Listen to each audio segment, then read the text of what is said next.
Good morning, everyone. Verbs and action words. Objective: usage of words that tells or describe an action or an activity. Verbs.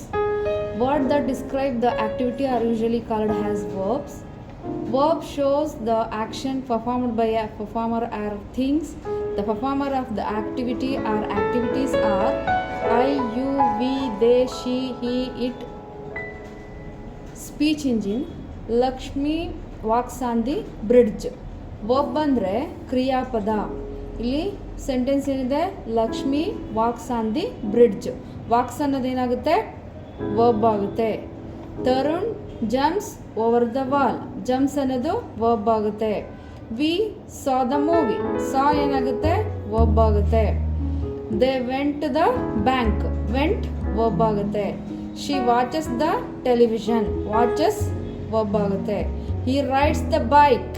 Rides verb ಆಗುತ್ತೆ. Patrick and Sona go to church every Sunday. Go ಅನ್ನೋದೇನಾಗುತ್ತೆ, verb ಆಗುತ್ತೆ. Rekha and Sheetal fight every day over silly topics. Fight ಏನಾಗುತ್ತೆ, verb ಆಗುತ್ತೆ. The train is moving slowly. Moving ಅನ್ನೋದೇನಾಗುತ್ತೆ, verb ಆಗುತ್ತೆ. The bus goes crowded every day. Goes ಅನ್ನೋದೇನಾಗುತ್ತೆ, verb ಆಗುತ್ತೆ. I travel by flight. Travel ಅನ್ನೋದು verb ಆಗುತ್ತೆ. I eat at cafeteria. Eat ಅನ್ನೋದು verb ಆಗುತ್ತೆ.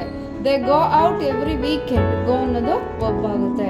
So it's called as verbs ಅಂದರೆ ಕ್ರಿಯಾಪದ. Thank you.